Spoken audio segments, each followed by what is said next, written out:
Hey everybody, welcome back to the Hunter Base Podcast. What do Maverick Hunters do when they're not hunting Mavericks? They go back to the base, recharge, and shoot the shit. I'm your host with the most, Zeromaster, and with me for the first time in a while, my co-host, who is most verbose, CanadianJutsu. It is I'm here. I've flown in. It is I, yes. I flew in within whence I came, and you said I must speak to him about thy Nintendo. Yeah. Tonight we'll be talking about the Nintendo Directs that happened in February, but before that, there's just a few things we want to talk about.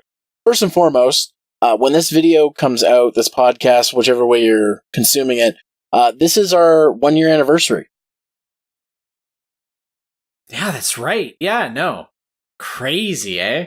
And our first one was on My Hero Academia. Yeah. The first two seasons, yeah. And then, of course, we had our Season 3 discussion, which was at that point our longest podcast, until episode 24, which I was not in. Yes. The only one you're not in. Bam, we kicked it. And we said, we're talking Kingdom Hearts. Yeah. For 4 hours. So just to recap for those of you who aren't caught up, episode 24 of the podcast was Kingdom Hearts, and it was CanadianJutsu here with one role as the guest, and they nearly talked for 4 hours about Kingdom Hearts. Yep. And we could have talked way more than that about it. Yeah, and I cut stuff out. I cut some stuff out, so it could have been longer. So, I know we were saying this before the recording fucked up because my incompetence, but when I was editing it, because I still edited that podcast even though I wasn't on it, I was also gaming at the same time, and I would just I was listening, obviously, but it's one of those things where you can listen and game at the same time. But when I would listen a little more intently, I'd be like, "The fuck are they talking about?" Because for perspective, the reason I wasn't on the podcast obviously is because I don't know anything about Kingdom Hearts. I played a bit of the first game, wasn't a huge fan of it, and I thought about getting that Story So Far or whatever it's called pack, but after hearing that podcast, I know less about Kingdom Hearts than I already knew, and I'm really confused. I don't know. You just know so much more that you have way more questions that haven't been answered. It's not that I have more questions. That's the puzzle. That's the puzzle, man. It's that there's more stuff to unpack, and I don't necessarily want to unpack it. I'm just you know what? Kingdom Hearts is its own convoluted mess. I'll just leave it where it is. All right. Final Fantasy is bad. The games are fun. I cannot stress enough that the gameplay is super, super engaging and fun. No, it is. You'll probably really like that aspect, but the story, you can just check the fuck out in and just enjoy the combat. The combat is my favorite aspect of that game. But the other thing that I have to say that kind of pissed me off is it became more about Disney and less about Final Fantasy as time went on, and I don't really care about Disney. Unless it's Power Rangers or Marvel. Or Star Wars. So anything that's not actually Disney. But no, that isn't actually going to show up in Kingdom Hearts, yeah. Yeah, exactly. But yeah, that episode is out. It is our longest episode, just heads up. But if the YouTube algorithm has taught me anything, long episodes do better. And then episode 25, which I just finished editing as of recording this podcast we're doing right now, and is going to go up on Sunday the... it would be Sunday the 10th, I guess? Yeah. Okay. Probably Sunday the 10th. I did a podcast, an interview / nerding out session on Mega Man with Proto Dude, the guy who runs the Rockman Corner fan site. And if you don't know what Rockman Corner is, it's a big Mega Man news site. Proto Dude actually just recently started a Patreon so he could start looking for... So we could use the money to start looking for different Mega Man artifacts and relics and stuff like that, because there's a lot of stuff out there. He actually recently just bought a kite, a Japanese kite, that has artwork on the packaging that's on nothing else. It's exclusive to this kite. Oh. So, just an example of one of the things he's come across. That's so weird. Yeah. It is, and it's funny because he posted the picture from the 90s at some point. Yeah, it was from the 90s, just some kind of 600 yen kite that you could buy in Japan. But the artwork is exclusive to that kite. It's nowhere else. So Inafune or somebody else was told to draw artwork for this thing, and they used it all at once. So it's kind of a rare piece in that sense. He's going to get some scans to me and stuff because he might get me to touch them up for him. But yeah. So that's just one of the things he's working on as well. So, but yeah. So, do you want to give us a bit of an update on what's been going on with you, since it's been a little while since you and I had a chance to sit down and do this? Yeah. There's been a lot of stuff on my personal side, but yeah, no, I've been playing a lot of games. I haven't actually even delved into Devil May Cry yet. I picked it up this morning after. Yes, that came out today. We're recording this on the 8th. Yeah, so just to date this episode, but I haven't actually got the time to sit down and play it. But I have been slowly but surely getting my way through. As you know, Resident Evil is a big thing that we're doing right now, and I'm still playing it like to this very moment because I just love it so much. Yeah. But yeah, that's like in that space time frame. Watched a couple of really interesting animes. Yeah. There was I actually picked up on Mob Psycho, which I think you are watching. Are you watching? I haven't watched it yet. I'm currently watching Darling in the Franxx, and once I finish that, I'm going to do Mob Psycho. You're going to do Mob Psycho? Okay, so that's one that I watched the first season with an old friend of mine, and then now he's not around, so I'm like, oh, well, I'll just watch this one. And it turned out to be really, really interesting. I've gotten back into Fairy Tail. Just because I knew that the final part of the series was wrapping up. So I was like, oh, maybe I'll start watching it again. And then I get sucked in for another arc, and then I'll be really pissed at it, and then I'll dump it again for a while, and then I'll get through it eventually. The Fairy Tail's one I definitely want to watch at some point, but it's also always that one that I'm like, do I want to start another long-running show again? Yeah. Well, it's like, I will never be, like, interested in One Piece for that one fact that I'm like, it's not just a time waste or a time consumption thing. It's more along the lines of the vastness of it. Because, like, if we're going in on 1,000 episodes of anime and they're all about half an hour each, that's like 500 hours of my life. And, like, that's not a small feat. That's like almost a week. Yeah, exactly.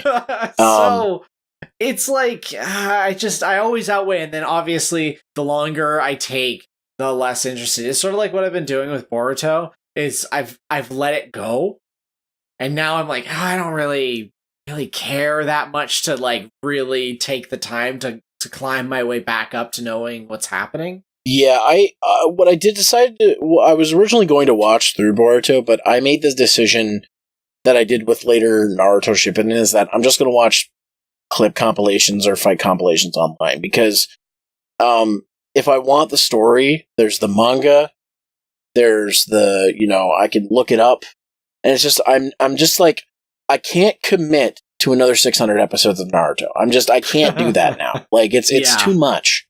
So, maybe there's some people who can and whatnot and watch it every week, but, like, I can't do that. I have too much stuff going on in my life. So, and that's why I like stuff like My Hero Academia. They give you a season at a time. And it feels polished. It doesn't feel like it has to be a continuous anime all the time. Exactly.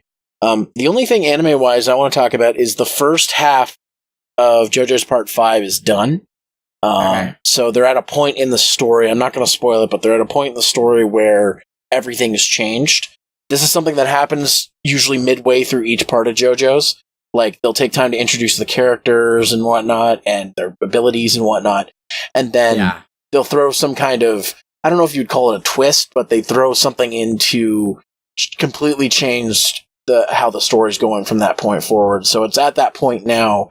Actually, the episode that came out today wasn't even an episode, it was just a recap episode to get people caught up in case they missed a few weeks. So is there one more episode, or is it just going into part 2 now? No, it's just going into the second half, I think, because the only time they cut it up was when they did part 3, because part 3 had 48 episodes. So they did 24, they aired 24 for a season, they took a break, and then they came and aired the other 24 for another season. And then Diamond is Unbreakable, they just did all 39 episodes in one go. And I think that's what they're doing with part 5. So, and but it's at that point in the story where, you know, the major villain's basically been revealed, and now the entire rest of the story is about that villain. Like it usually tends to be in these stories. But yeah, so I'm really enjoying part 5 of JoJo's. We'll see what happens at the end, but it might end up being my favorite part, like a lot of people's it is. So okay, yeah, because the only other interesting anime that I have started watching, but I'm not like really into it yet, is My Life as a Slime, or I'm Reincarnated as a Slime. Yeah, I heard that one's really good. I want to check it out. Really, really good so far. I'm quite interested in like how they develop that thing, because there is like an actual beginning. It's not like he wakes up as a slime. We don't know his past. Like, we know who he is. He does too.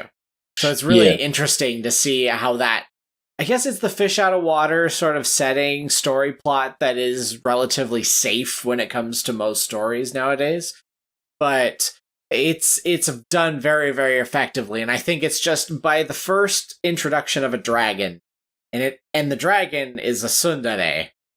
That's all you gotta all you gotta do. That's all you gotta start to see where this is going. Yeah. I mean, I think I have a lot more wiggle room this year to get caught up on some anime I want to see, because My Hero Academia next season isn't happening till fall, like till October. Yeah. So, and they normally start it during spring. So like within the next few weeks is normally when the next season of My Hero Academia would have been starting. But I guess because they don't want to overwork themselves, they pushed it back to fall. Okay. And I don't know. I'm assuming that's what it was, because season 3 happened, and then the movie happened, and they were working on those in tandem. So like it's one of those things where I'm not surprised that they pushed it back. So we're not going to be able to have our discussion about My Hero Academia until 2020, basically. So, so you get a year. You get a year from us. I was about to say, it'll be Christmas. Yeah. We'll talk about it by Christmas. It might not even be done by then. It might only be half the season done by then. Yeah. So, but maybe around this time next year we'll be talking about it. Who knows? But, exactly. It would be the perfect second year anniversary. But yeah, that's really that's really all that I've been really watching or anything. Obviously, I've been playing games. I did those reviews that came out. Speaking of as well, Unreal, who was on for the Kingdom Hearts episode, he finally released his top 10 favorite games from 2018 video. Yeah. So I'm going to probably put that at the end of this video. If you guys, when you're done, check it out. Excuse me, I keep yawning. But anyways, let's get into the topic that we're going to talk about. And we had 2 Nintendo Directs in February. After not having one in January like people expected. So there's a lot to talk about. I don't think we're going to go in any particular order, but there are some major things to talk about. Then there's some more minor stuff that we'll get into. So the first major thing they announced was Super Mario Maker 2, which finally has slopes. Yes, there's that. It only took them a whole game. I mean, for me personally, I'm just going to get it out there right now. I don't really care. Like, I like the fact that it'll be making content. It's cool to see people's things, but I could never get behind it, personally. I tried the first one, and I was like, eh. And, like, the novelty wore off very, very quickly. That everything turns into death. That is its purpose. Is, like, you don't get creative, cool levels. You get mostly deadly levels, and then occasionally get an interesting level. And I can't do that, for me personally, anyway. Yeah, I mean, for me personally, like, I got the first one for Wii U, and I enjoyed it, but, like, I didn't care about the level creation aspect of it, because I don't really like spending time making levels and whatnot. I just want to play other people's levels. And early on, it was really, really hard to find someone you knew's level. Like, they had to make a website for you to find level codes, which I thought was hilarious. But I probably won't be picking this up when it comes out. This would be something that I definitely would probably have more fun on the Switch with than I would on the Wii U. Because one of the biggest problems that I thought of with the Switch is like, okay, if they put Mario Maker on the Switch, how are they going to do that? Because you're going to have to be connected to the internet all the time to get levels. Yeah. But I guess they have the ability now where you can download levels, so you don't have to be connected to the internet, especially with the Switch. It's kind of good that they did that, because even though everybody has a cell phone, every place has Wi-Fi, so you could just hotspot, but there's no guarantee that's going to be strong enough for you to download content. So, Super Mario Maker, not a big deal to me, but a lot of people are happy now that it's on the Switch. Yeah. Well, and there's probably a lot of creative people that skip the Wii U. Yeah. That are now, this will be their first ingenuity or their first time playing something like this. So there's going to be a lot of new and creative things that come out of it. So that's sort of what I'm excited for, is to see sort of how that flourishes. But I know it's not for me to actually play. I know they ported it to the 3DS because I think a lot of people who didn't buy Wii U's wanted it on 3DS. So when they ported the first one, and they even sold a 2DS pack, which was the Super Mario Maker 2DS. No, sorry, the Super Mario Maker for 3DS, 2DS, Super Mario Maker Edition is what it was called. Ah, okay, gotcha. Yeah, literally Kansas or whatever, like yeah, exactly. But yeah, so like Super Mario Maker 2, it's happening, and it's coming for the Switch. It's coming for the Switch. So like I said, we're going to be bouncing around a lot here, but probably, and this was the last thing they talked about. Technically, we're following an article, by the way, because we saw this weeks ago. So yeah, it's been a while. So probably the biggest surprise of the whole thing to me, they announced that they're remaking Link's Awakening, which I'm like, because I like Link's Awakening. I've never played through the whole game, but I like it. Mm-hmm. And the remake looks really good. It looks like you're looking down on sort of like a shuffleboard sort of idea, with like little tiny figures. I think the only thing that bothers me about the art style is the eyes. Now, they resemble the eyes in the Game Boy. Like, if you look at Link's sprite in the game, his like Game Boy sprite, and then you look at this new rendition, it makes sense that he's got these like pupils. But they could have really sold it better if they actually had full eyes, and a lot of people wouldn't be like, oh, that looks kind of weird. It looks sort of like that Pokemon Fold paper thing. You know? Like, yeah. And I can see where some people are coming from when it comes to that, but I don't know. I really like Link's Awakening. It looks like they're being super, super faithful to how the game is. Now, I really hope that they don't charge like full $69.99 for this thing, because it is a Game Boy game. It was designed with a very small scope in mind, so unless they add on a bunch of crap, which I don't think they're going to do, I couldn't really be like, yeah, that's a 69, that's a 70, like I guess in our case with plus tax it's like $90. Yeah, it's like in Canadian anyway. And like that's the thing where you're just like, well, man, I can't afford that if that's all it is. It's just a remake. I mean, and this is like something that came down to it. Like, I thought it was ridiculous when they were when they were doing the HD remasters of the other Zelda games for Wii U, that they were selling them for full price. Yeah. And they were saying like, because you gave me one of them, and the reason is because I didn't want to pay full price for it. Yeah, and I gave you a pretty good, or no, I got a really good discount on it. Yeah, because the thing is, because my thought was, I already bought this game, 2 generations ago for full price. Like, I think I'm allowed to, be sold the same game again for a cheaper price. I just think would make more sense. I wish remasters were more like that. Yeah. Because some of them are, like the Crash Insane trilogy, when it came out, was $50. That's like a no-brainer to me.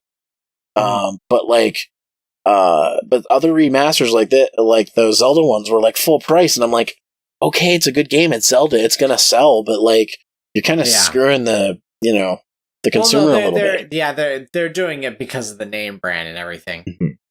But when I saw the original, like when it faded in, I saw the hyper stylized cartoon being rendered like in a new type of engine, like in an anime. Like it was pretty much anime beginning Zelda. And then I saw the font, and the font for The Legend of Zelda, if you've actually noticed, is actually the Breath of the Wild font. Oh, is it? Yeah. So like before they put in the little moniker Link's Awakening, which still kind of looks like Breath of the Wild font if you look at it.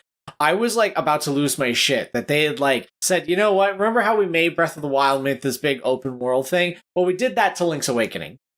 Because when I saw that font, that was like that little, and then it showed me that. I was like, oh, okay, that's weird. All right, no, I see where you're going with this. And then like I just had to readjust to it, and it kind of sucks because I was like an open world like island, like the Islands of the Windfish would be so cool. Knowing that like certain things are mysterious because it's a dream, right? So that would have been like super, super cool in a open world-ish type of setting. Let me ask you this, because I was surprised how quickly I got it. When they started the reveal of that, like, how soon did you know it was Link's Awakening?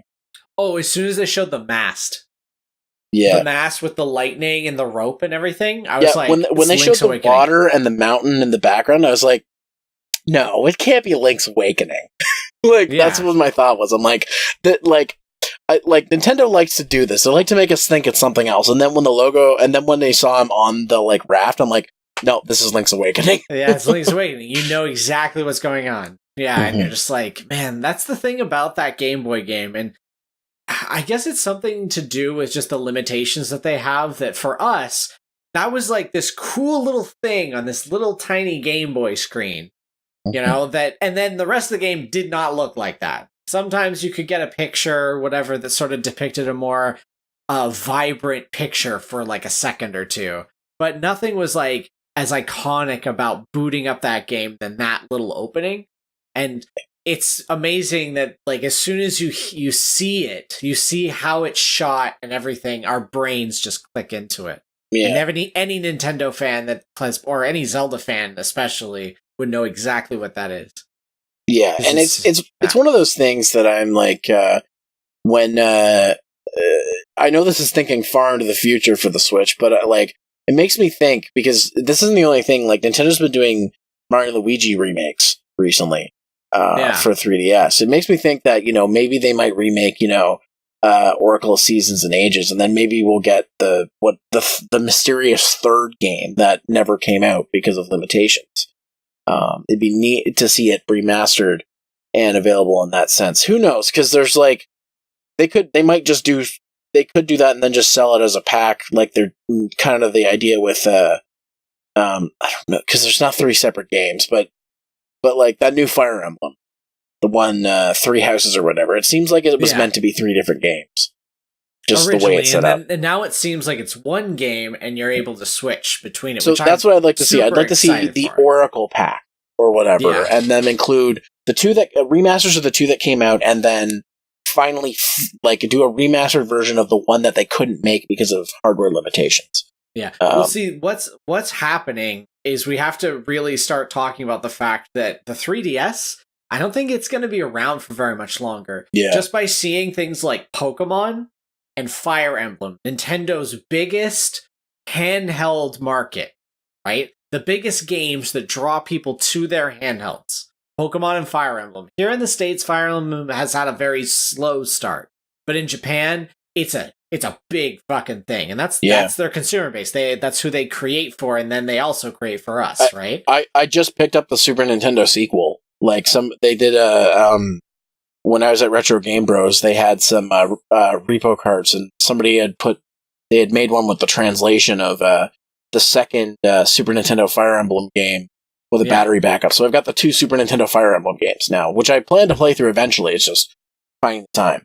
Yeah, exactly. But this one, obviously, they showed a lot of it during this Nintendo Direct, which I'm super stoked for, because At first, I was a little worried about how the combat would look, because a lot of the times, like, the reason why I like something like Valkyrie Chronicles is it gives you a sense of freedom on the battlefield, but you're actually really limited to what you're able to do.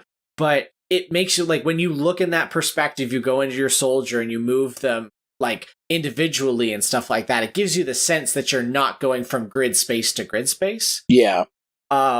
Whereas I was worried that they were going to do that zoom out and everything in Fire Emblem, and then it would sort of like cut the action every once in a while, where it feels sort of like, I guess it's supposed to feel more, because it's always a kingdom-based system, that it needs to have that sort of tactical vibes. Like, every time you select or do something, you have to be given as much time as possible to do something. But we'll see, because the way that they're doing this is really, like, I mean, all the memes and everything, especially, like, my favorite one is that this is Fire Emblem GX. That there's the three houses, and it's all like it's Slifer and all that type of stuff. Oh god, Obelisk and the Winged Dragon of Ra. You know, like I thought you were making a reference to F-Zero GX, like it's a race to see who's the best house. No, I'm talking about Yu-Gi-Oh GX, my friend. Chilling out in the school with the cool kids or whatever. But yeah, it looks interesting. I see probably the Fire Emblem game I spent the most time with was Awakening. I still haven't finished it. I'm really bad at RPGs when it comes to finishing them.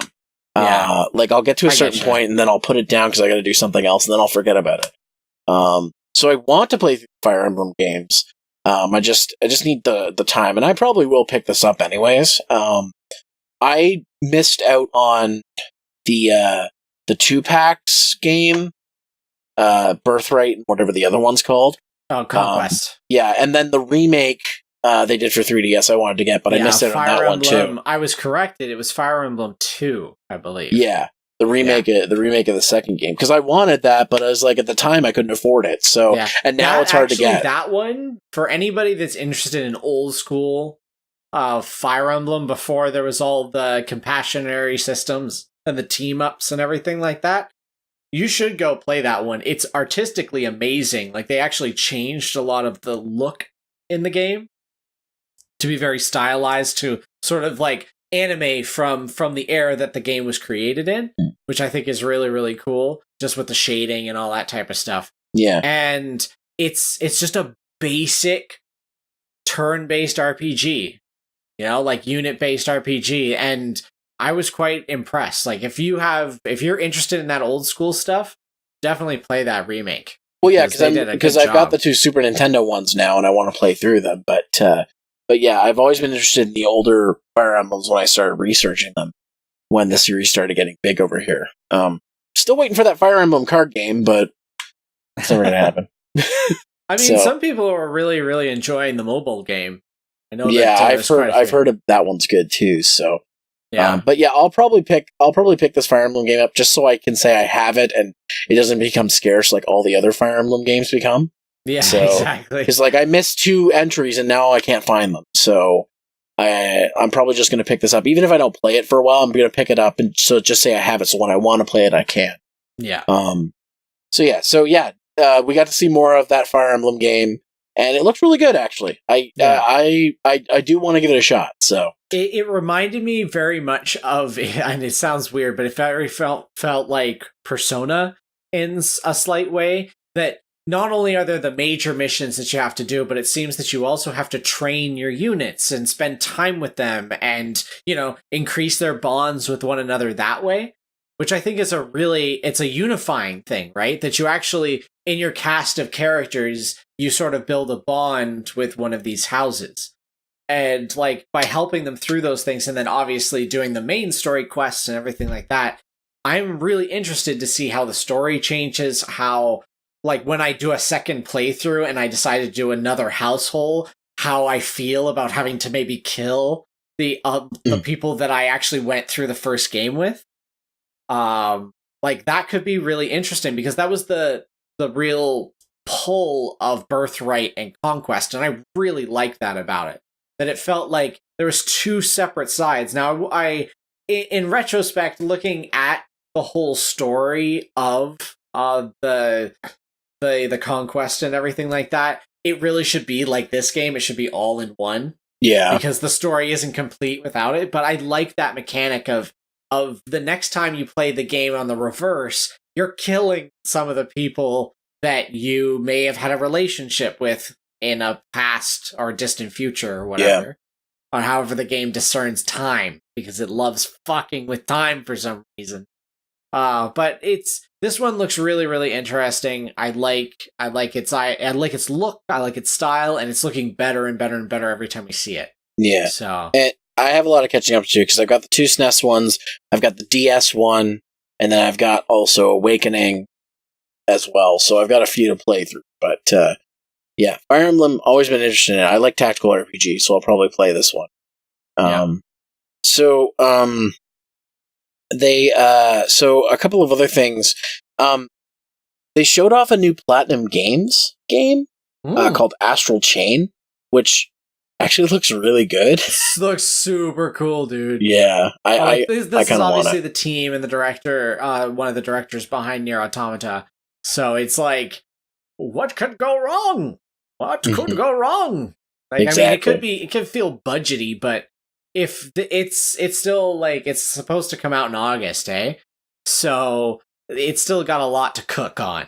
We still got quite a few months before they have to start printing those little cartridges. So, I'm looking forward to how it spaces out and looks.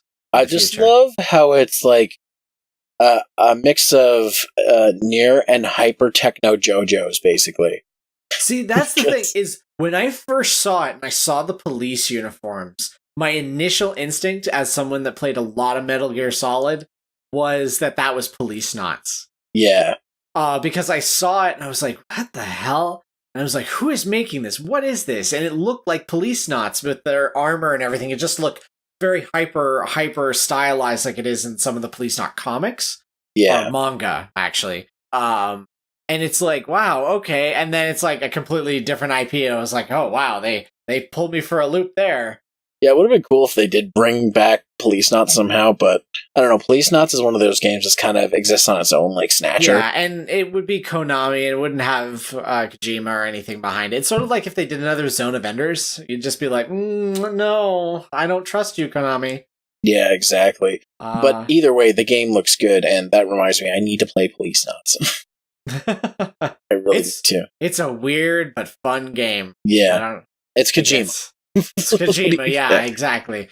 I made a backpack simulator. Are you happy now, fans? I am Kojima. Hideo fucking Kojima. So, man. So a couple things that they just kind of showed kind of quick is we got, I guess, a release date for Bloodstained Ritual of the Night, or maybe not a release date, but like a more direct idea of when it's actually coming out, and that it is coming for the Switch, which is good. Because I think originally when the Kickstarter for that happened, Wii U was one of the options, and obviously that's not going to happen now. Yeah. I don't think that they would do that. Yeah. Yeah, but Ritual of the Night will be available. Bloodstained Ritual of the Night will be available on Switch, which is cool because that's probably what I'm going to choose my Kickstarter version for, if not PS4. Yeah, it was like for me, it's either Switch or PS4. It'd probably be PS4.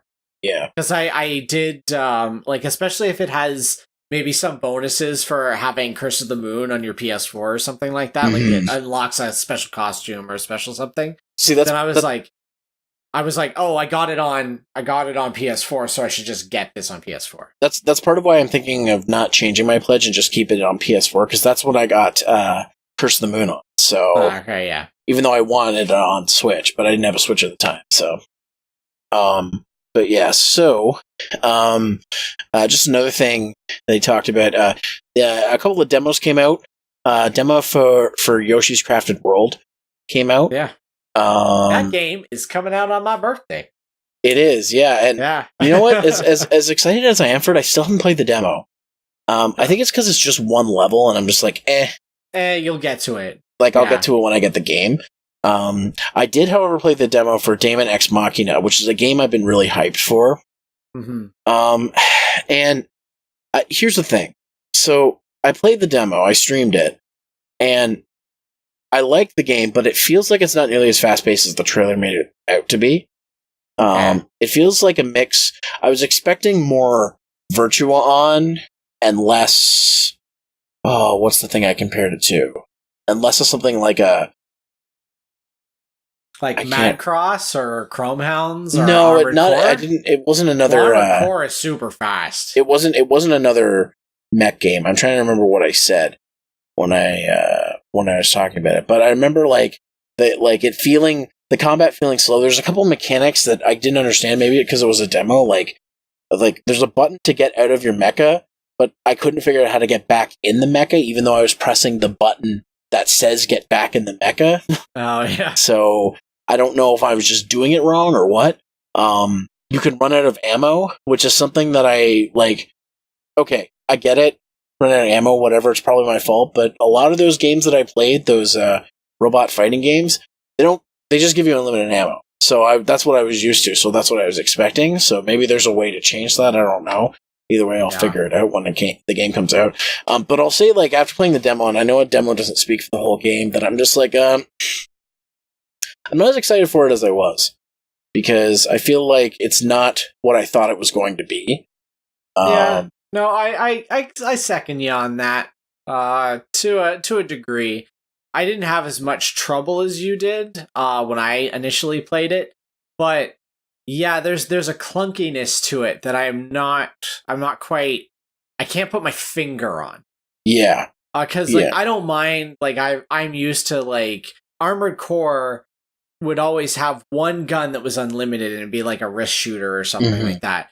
But everything else was like ammo based, so I really learned to just conserve certain types of ammos and use it in certain key times. But that was the other thing too. Like, you do have unlimited ammo, but you have to get out of the mecha.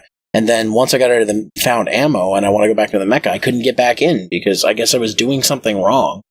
Yeah. Even though I checked the controls like 3 or 4 times, I'm like, this is the button to get back in. It's the same one that got me out, and no matter what I would do, my person wouldn't go back into it. So I was like, I must be doing something wrong. That could be a glitch. I don't know. Could be. Like, that could just be a glitch, and then it could be worked out by the time the game comes out. So I can't really speak rhyme or reason to what that could be, because I didn't really ever have that problem. I remember maybe hitting the button once or twice and being like, this is not responding as soon as I'm hitting the button or something. But then it would just do it. So I never had a problem like that. Yeah. Either way, not as excited as I once was for this game. So I'll have to see if I end up getting it when it comes out. I haven't really been excited about it at really that much. I was like, oh, that looks cool, but I'm going to wait. Because mech games usually, they look cool, and then they turned out like Gundam Breaker. Right? There's like, that's just how it happens. Like, usually everything looks super, super cool until the game comes out. Like, hell, even Jump Force. Jump Force looked relatively cool, even though it had this weird plasticky vibe thing going on. And now it's memes. It's just many memes all over the place. But it's like DOA 6, where it's so bad I kind of want it anyways. Yeah, but see, that the difference between those things you have to understand is DOA is actually a very good fighting game, whereas Jump Force isn't. So the reason why you think DOA is super, super bad, like, we can talk about at Tandem for, like, pricing of DLC and shit, because I do not condone that bullshit. But, like, it doesn't take, I have to take away from the fact that it's not just about the costume packs. It's not just about the girls or the guys being shirtless or whatever. There's a good fucking fighting game in there. Yeah. They have really crafted a really cool system. And if you sit back and watch 2 pros fight, it's like a whole new thing. You're just like, oh, I kind of get the footsies and everything like that really quickly. So that's all I'm going to say about that, because you could get me talking about DOA for hours, because there's something coming up that you're going to be very, very excited for. Yeah, the only thing I'll say about DOA 6, one more thing, is when I was in EB Games the other day, I was talking to one of the workers there about it, and I mentioned the DLC. He's like, no, there's no way it's that expensive. He looks it up. oh my god, the season pass is that expensive. Yeah. He's like, we hadn't sold any, so I just assumed that, that you could only get it online, but no, we have it in the system. You can buy it here at the store, and no one's bought it. And I think I know why. Well, that's the thing, is like, and let's be fair, the reason why it's like this is because DOA 5 did this. Yeah. This is not something new. Like, people are all shocked and ooh and going, oh my goodness, but trust me, they've been fucking doing this for years. No, but yeah, the difference with DOA 5 though is it was a freemium game that you bought things on top. They tried to do the Killer Instinct originally thing. Though. Like, you have to understand that for someone like me, who was a very first adopter of Dead or Alive 5, that freemium game did not become it was a full block game for me. Yeah. So there's a lot. You have to understand that that's where I come from, because I come from the fact that I bought DOA 5 to play DOA 5, and then all that DLC afterwards was like, it's just fucking cosmetic, whatever, I have all the characters anyway. I think somebody calculated if you bought all the DLC for DOA 5, it's over $1,000. Yeah, it's $1,300 and like $48 or something fuck. like that. That's American, by the way. Yeah. So that's even more for us. So it's like we're hitting like almost 2K Canadian. So damn. Like yeah, that's not nuts. To get too off the rails. Yeah. Since we're talking about quote unquote, rated M for mature content, Mortal Kombat 11 is also coming out on the Switch, and it's not getting delayed. It's not coming out later. It's coming out the exact same day that the other versions on the PS4 and the Xbox One are. It's the version I'm going to get, probably. You think you're actually going to pick it up on Switch? I was actually thinking of picking it up on Switch, too. Yeah. And just, like, because this kind of works out, because they did a Mortal Kombat event, a live event, and I did watch the thing for that. The amount of customization you can give your characters is insane. Like, and the other thing that I love is you can unlock costumes. Something that seems to be so foreign today.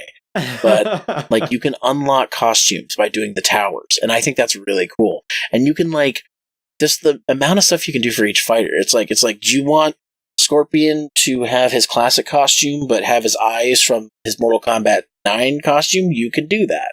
If you want to give Johnny Cage without tattoos or with tattoos, you can do that. Like, I'm making it sound really basic, but the amount of customization is unreal for a friggin' Mortal Kombat game. I just please NetherRealm or whoever makes it. I think it's NetherRealm. Yeah, it's NetherRealms. Please make it so that if you change the button combinations, it changes the special move buttons. Because that's my biggest pet peeve of Mortal Kombat 9 and 10. Is that if I want to change back to the classic controls, it doesn't change what buttons you use the special moves for. Which is a pain in the ass. You go to try to do Liu Kang's fireball and it's not the right button. Yeah. Just fix that. It's a minor thing, but like it makes the game unplayable for me. So just fix that. Please. So I just hope that one little thing gets fixed. I didn't play too much of Mortal Kombat 10. But I played a lot of 9. 9, me and my friends at one of my old copying jobs. We used to play a lot of it after a shift. So I guess I've gotten used to the control scheme of this set.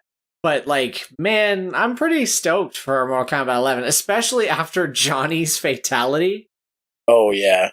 Johnny's and even his fatal move, too, where he stabs you with a statue of himself.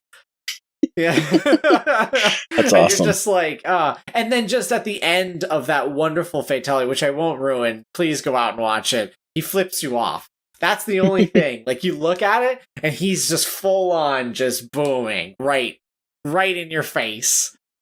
And it's amazing. Yeah, and that way that he puckers his fucking lips at the end when he does the splits with his action figure, that thing, you're just like, oh my god, this guy, I want to main the crap out of this guy in Mortal Kombat. Yeah.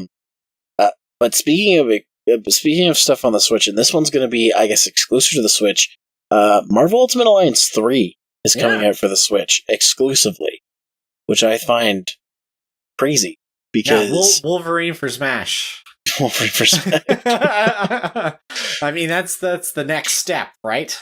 Yeah, but because the first, like, I have the first Ultimate Alliance game, and X-Men Legends I like, because X-Men Legends is kind of what Marvel Ultimate Alliance turned into. Yeah. Or became after that. So yeah, it's just a fun over the top beat 'em up, and the fact that it's going to be on the Switch is going to be real nice. So you can just do like multiplayer like instantly, which I think is going to be really cool. For me personally, the more interesting thing, and though I haven't played too much of it, is that Tetris 99. Yes, I have played quite a bit of it, and actually, like a couple weekends ago, I was at Billy's place, and Tara was playing it. She is like nuts at it. Watching somebody who's really good at Tetris 99 is insane. Yeah, like I can maybe get in the top 30. In most times, like I'll get 30 or 25 or something, but that's it. But like, it's just insane what you could do with that game. So for those who don't know, Tetris 99 is a Tetris battle royale game where you get lines to gain power-ups to take on other people. First off, you're against 99 other people, or 98 other people. And you got to make your way to the top. And as you play, you'll have options to attack other people, or defend against certain things, or choose random things. And there's even things where you can like save blocks. It's kind of neat. It adds a whole new level of strategy to Tetris. But yeah, no, I'm quite enthralled with it right now. That every time I'm sitting in the break room, I'm just like, oh yeah, Tetris. It's just like pouring through. Fuck Tetris. But it's very fast too. Like, if I know that I'm starting to screw up and I need to get moving or do something else, then I can just get myself killed real quick. You know, it's like, it's not, and I don't feel like I'm dropping some one-on-one opponent type of thing. I'm just another cog in the wheel, so I never feel pressured to be at the very top. But then every once in a while, I'll hit that 20 or I'll hit that 15. And then I'm like, and then I usually just get completely owned because I realize that I'm in the top 15, and other people have somehow decided that CJ is the one that must die next. It's like they know.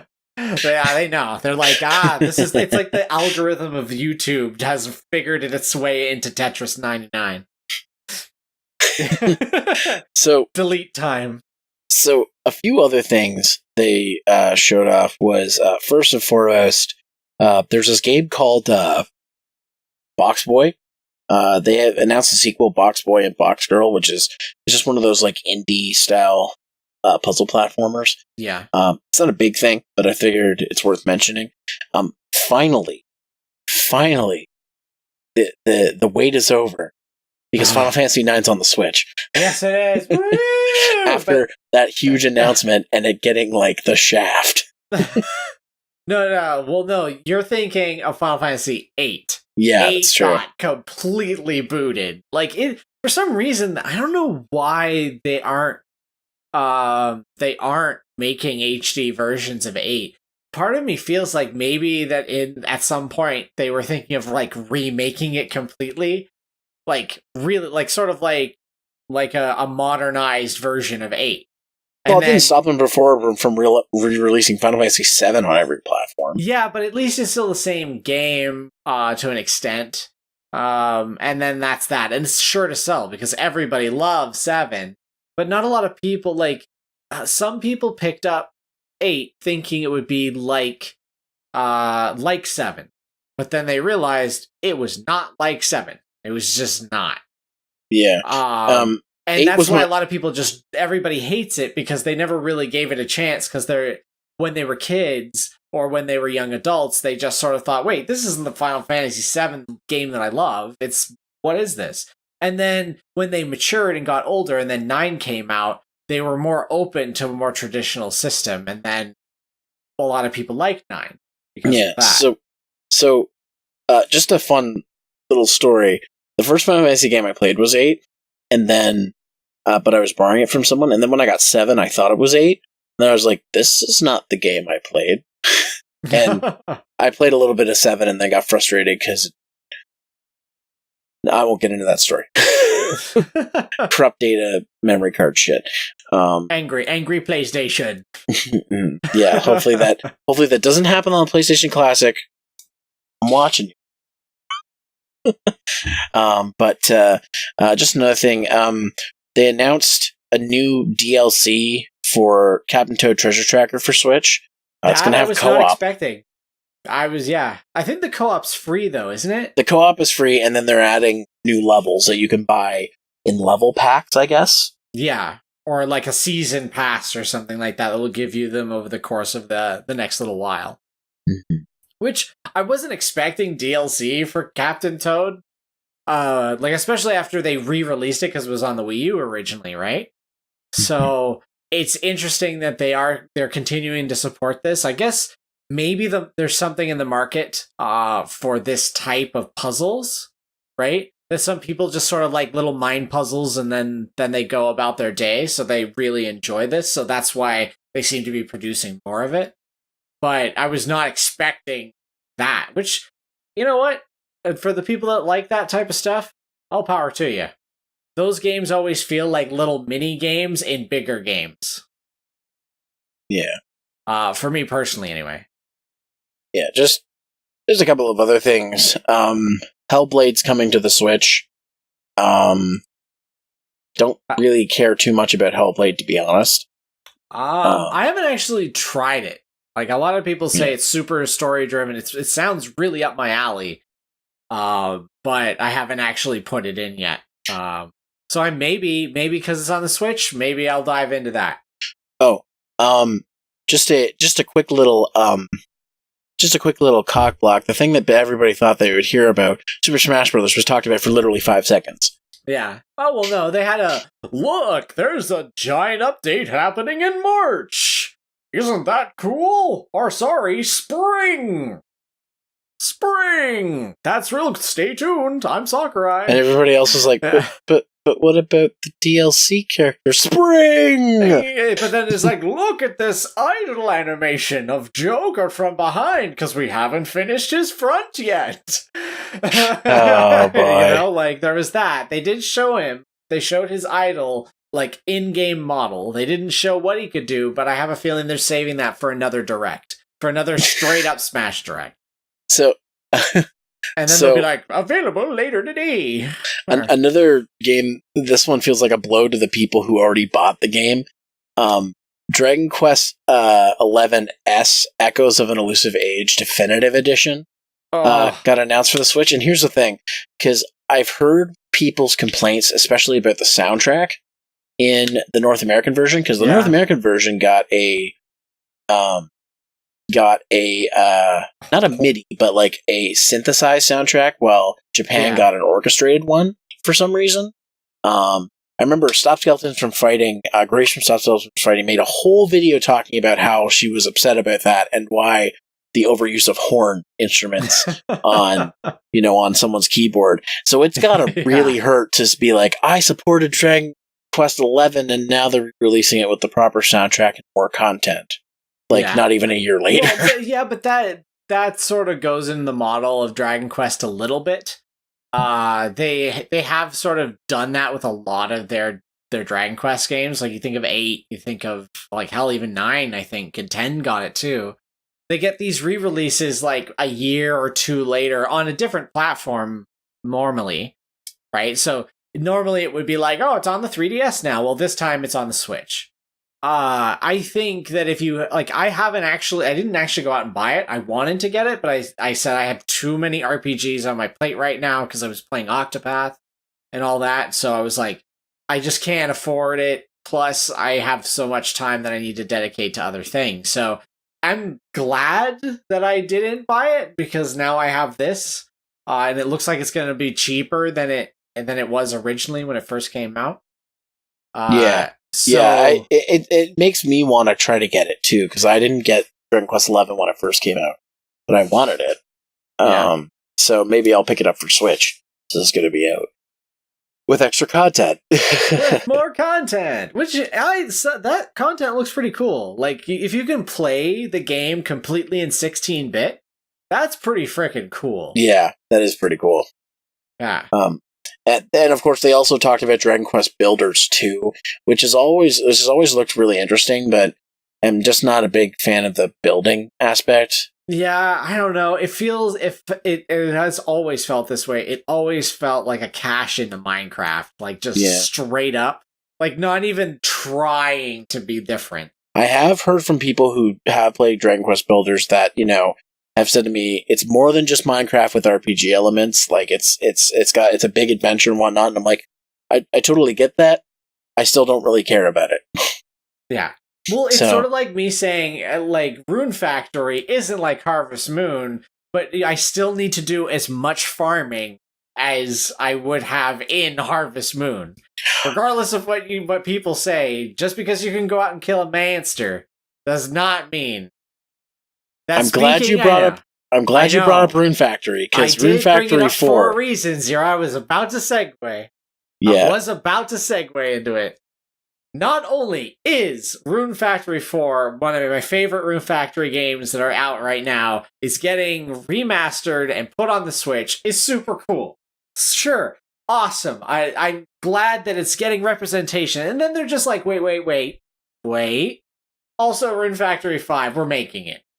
Which is, like, incredible, because we thought after 4's, like, really sort of sales, it was just gonna tank. Like, that was it. That was the last Rune Factory game we were going to get. Because it was such a great game, but no one bought it. No, it was not advertised well. It was just sort of like, hey, look, there's a 4th game in the series now. Because they had released so episodically, throughout. Like, I don't know, episodically is not probably the right word, but, like, so annually. Yeah. That it's just like, whatever. So a lot of people skipped it. And it was super, super good. So I'm so happy that it's getting an actual proper remaster. And I'm going to play the crap out of it. Yeah. I love those games. Mm-hmm. Yeah, when I saw that, I'm just like, I know who's excited. That was like, and I'll be legitimate there. That and the Fire Emblems were the most excited parts about this direct for me personally. I'm so shocked. I know, right? So another game they showed off a little bit about of Oninaki, which looks kind of interesting. It's being developed by Tokyo RPG Factory, but published by Square Enix. I mean, it looks cool, but I don't. It's probably a pass for me. So, but hey, more RPGs for the Switch. Why not? Yeah. They talked about new Star Fox content for Starlink Battle for Atlas, which I kind of regret not getting that Starlink bundle for $20 back on Black Friday now, because I kind of want to play it. That's the thing, is like, I kind of want to play it, but part of me always feels like this is Star Fox. Yeah. This is what Star Fox is now, and I don't particularly like that. I want an actual Star Fox game, because that's what they're doing. They're just creating more Star Fox game play for that pack, right? Mm-hmm. So that's why I'm like, I don't want to buy into this, because I'll let it replace an actual good Star Fox game. It's like buying that weird volleyball soccer Metroid tie-in game. Yeah. And we're like, this isn't Metroid. Like, what is this? But why put the name on it? I still want to give it a shot. So, like, maybe if that deal happens again where they sell the Star Fox pack for $20 again, I'll do it. But it's not like when the game first came out and it was like over 100, like it was like $80+ dollars. Yeah. And you had to buy the ship. I was like, no, thank you. I'll pass. The Toys to Life is kind of dead now, so kind of dumb to do this. But you know what? It's customizable ship, so woo, I like that it's shit. Narwing. Wow. I love me some R-Wings. Wow. So what the fuck is Disney Sum Festival? It's the hottest craze that we have no idea what it is, But trust me, if you look it up for a second, you realize that what has ever happened is stranger than fiction. You know? 'Cause I saw this and I'm like it's a Ripley Believe It or Not episode on why you're like, the there's no way shit? that's popular. And then you realize, oh my god, it's really popular. They're going to make a lot of money. The fuck out of is that. this shit? It sort of reminded me of like this weird like Mario Party-esque sort of weird thing, right? It had this weird like maybe Fortune Street, maybe more like Fortune Street. Like where it has like little mini games, but also is like this board thing. I don't know, man. I guess we'll find out when it comes out. Yeah, I guess so. So a game that's actually out now, Deltarune, the sequel, but not quite sequel to Undertale. Yeah, got announced chapter, for, mind you, not the full game, the first chapter. Yeah, the first chapter, and it's free on Switch. Yeah, and it's out right now. So if you liked Undertale, the first chapter is free of Deltarune. I've heard a lot of people say they liked it, but they're really just like, I'll wait for the full game. Yeah, they want to see the whole thing. Like they don't want to do it in chunks. Because I have played it actually, and it's really good. I love the RPG system mixed in with the sort of bullet hell shooter style that the game has. They do a very good job on mixing the flavors together, but it really feel like you have just so much more control over the characters, and the characters are more mature in this one. It doesn't play on childhood innocence the way that the first game does. I'm interested. I'm interested to see. I'm not going to spoil anything or anything, but I'm only a quarter into my first playthrough of Undertale, so I said to myself, weren't you playing it with Brandon? I am, but we took a kind of a big break, and it's been like a 2-year break. So oh wow! I need to get back to it. I said to myself, like, I'll play this when I finish Undertale, because Undertale apparently is not that long. Because I'm only an hour into the game, and I'm already a quarter done, so. It's not a super long game for my first run, which is the neutral run, because I still got to do my pacifist and my whatever the other one's called, chaos or whatever runs. But yeah, this is something I'll check out later. So, Final Fantasy 7 and 9 are coming out. Woo! Well, 9's out already. It came out after the Direct, and 7 is due out sometime at the end of the month, I believe. March 26th. Yeah. So end of the month. Yeah. Chocobo Mystery Dungeon, everybody. Looks kind of cool. It is, and it's not at the same time, because I see a mobile game when I see one. And it definitely will have a lot more depth than a lot of mobile games, but still it feels like one of those games that started as a mobile project, but then they realized, well shit, it's just a little too much, or it's a little too this, or if we beef it up a little bit, we could release a full-fledged game. But they don't take the opportunity to really build a game for the system. It really feels mobile-y while on the go. So, like, it will be really good for people that like to take their Switches out and everything like that, but it won't feel like the RPG random dungeon crawlers of the past. It looks very like, go do this, go do that, come back. Go do this, go do this, go back. And then you just sort of like do that over and over. I can see that repetitive in the trailer. Mm-hmm. So I'm interested. Like, I mean, I'm a passing, but as someone that really liked Chocobo Dungeon 2 on the PlayStation 1, I was hoping for something a little bit more like that. And Billy's a huge fan of the Chocobo Dungeon games, so he's raved about those games to me too. But the key word with this is it's Chocobo's Mystery Dungeon. So this is not the same kind of Chocobo Dungeon game. So it's sad, but just because they switch shit, I don't like that. I don't like that. They're trying to be like, well, sorry if you were expecting something else. It feels like a slight trick of hand to get some people more invested in it than they should be. Yeah, exactly. Assassin's Creed 3 is Assassin's Creed. Assassin's Creed is being remastered. Random Assassin's Creed to remaster. Like, really, like in the grand scheme of things, some of the the more like recent ones. Like hell, on PlayStation Plus right now with the Ubisoft sale, you can get Assassin's Creed Odyssey for like 25 Canadian. And that's an $80 game right now. So I'm like, do I want it digitally? And then I look at my collection and say, would I really want it on my shelf? Right? So then I'm like, oh, maybe I will get it digitally because of the price. Yeah. And like to see 3, I'm just like, 3 is so...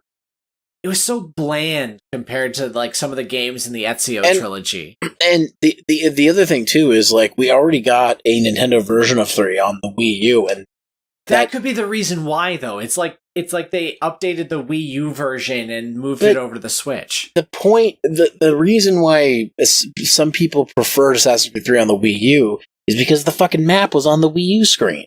Yeah, you could live action collect stuff on the screen. Now, you're not going to be able to do that on the Switch. So what's the point? It's just a remastered version with all the DLC. I don't know. They just, whatever. I guess it's got Assassins in it. Nintendo's super edgy, and they're going to include everybody. That means mature games. The thing about this is a remaster of a game that's not even 5 years old. It's not even that good either. Yeah. Like, it doesn't... I don't know why that specific one. Like, Assassin's Creed 2 makes more sense. Mm-hmm. And then take it the step further that is an actual remaster where they've redone a lot of the modeling, not just recolor the shading or anything like that. They've just overhauled the textures and the models and stuff like that. Sort of like what they did with the Team Ico games. Is the first iteration of the HD were just higher resolution textures. They were able to render in a bigger way. Now, obviously, with the Last Guardian engine and everything that went into that being added to Shadow of the Colossus remake last year, obviously there's a supreme version, and it's that one now. That's the definitive version of Shadow of the Colossus. Yeah. But that's such a drastic change, so we'll see. We'll see what they're going to do with it. It just seems like such a misstep because 3 was a very black sheep game, and maybe they're banking on the fact that a lot of people didn't actually buy Assassin's Creed 3, like some of the other games. I was going to say, I'm kind of surprised they didn't choose Black Flag, because that one was a lot of people like that one. Yeah, to a point where even the combat that was created in that game leaked over into Kingdom Hearts a little bit. I could sense it. I'm like, oh, this feels like a very, very easy version of the Assassin's Creed way of boat combat. So it's really interesting. It's really interesting to see, but I don't know. But it's whatever. If Ubisoft wants to make it, they think it will make a profit. And the Switch is able to just say, yeah, sure, release it on our platform. Well, here's your licensing fee. Yeah. We'll see how it does. Pretty much, yeah. So there's only 2 games left, and they're really kind of insequential. Unravel 2 is getting put on the Switch, which I think is a good idea because the co-op of that game is so important, and being able to do co-op anywhere is cool. But you can get a pack with the first and second game together on PS4 for less than what they're probably going to sell Unravel 2 on the Switch for. So not really that interesting, to be honest. And Grid Autosport, it's a car game. That's it. It's a car game. It's a car game. Cars. Do you like cars? Cars, and they do it well. Enough. Yeah. So probably not to your standards, but enough. Yeah, exactly. We know. So let's get to what we actually want to talk about. The Pokemon Direct that happened last week. Yeah, was that hinted at? I don't remember that being hinted at. I remember they said they were going to talk about Pokemon at some point, but they didn't say when. So spoiler alert, it's 8th gen. Oh yeah, and it's coming out on the Switch. This is not 3DS. And they made a point to show you that the wild battles, you do battles for them. Yes. And everyone was like, oh my god! They did it. They did it. Yeah, it's like this revolutionary technology, and you're like, guys, what? And I'm sitting here going, I'm like, guys, this has been the same engine for the last 4 games. Calm down. Oh no, they're putting it. They put the wild battles back in. It's almost like the remakes were,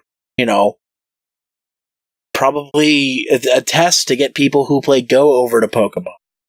Yeah, to bridge the gap between the gaming system I still and the hear, mobile game. because I'm streaming Pokemon Let's Go Pikachu right now, I still hear every time, man, I wish they just put the wild battles in. And I'm just like, I don't care. I'm glad they actually took the grinding out. So, well, you grind in just a different way, in a more simpler way, if we really want to brass tacks it. But like, I guess like I got about halfway through my first playthrough in like a good portion of gameplay, and I haven't really gone back to the Let's Go series. Mostly due to the fact that at that time also Spider-Man was doing a bunch of shit, so I was like playing. Right, if you weren't playing Pokemon, you were playing Spider-Man. That's the way it was. So I played Spider-Man, and that just sort of like shifted my focus away from it, and I'll eventually go back to it. Every time I see you play it, I'm just like, especially when you've got me as my Arcanine, and I'm just like, yes, I can ride my Arcanine. Yeah, I need to remember this. You can ride Gyarados in the water. It's cool.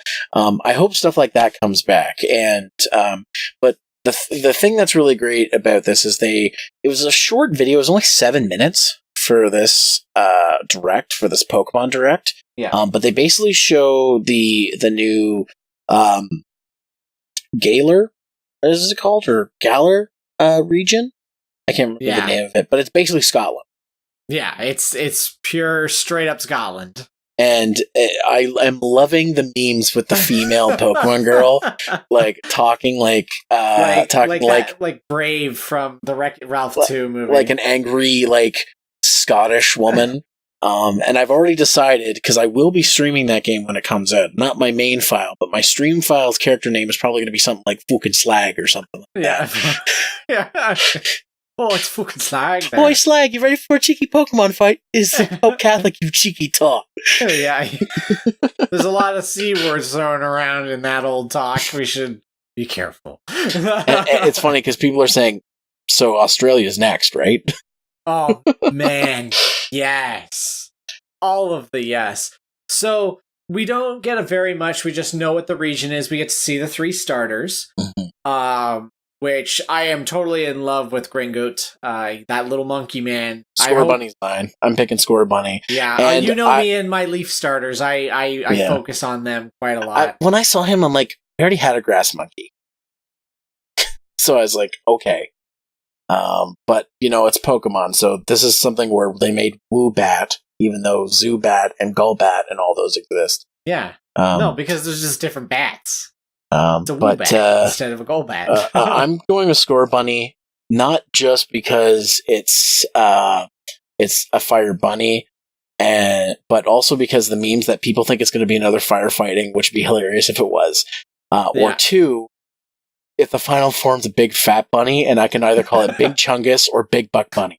Yeah, there's a lot of potential. That's what I'm secretly, as someone knowing that the fire starter, which a lot of people always latch onto, and also being the weakness of said fire starter, a lot of the times because I pick grass, I was really hoping that he'd turn into fucking Big Chungus. I hope he's Big Chungus. That it's like his first form is like that peppy thing, and then it's him and his like, it looks like he's like a teenager in his early 20s, and then it's like a picture of a bunny in his 40s.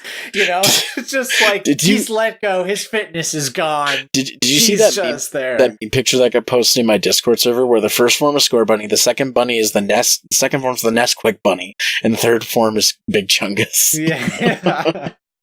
So I mean that's the thing, is like Torchic kept a really interesting design, but they fucked around with Combuscus or Combuskin. Yeah, where you're just, when you evolve it, you're like, oh gosh, why does it look like that? And you're just like, oh, it's just going through that awkward, gross bird molting phase before it turns into this like majestic fighting machine. But there is obviously the post of the Chinese Zodiac, where all the fire starters are of the Chinese Zodiac, which is really neat and cool. So I'm interested to see if that's the sort of the line they're going for. That's where the fighting style sort of comes in with a lot of fire starters, right? But Nintendo, please make his final form Big Chunkus.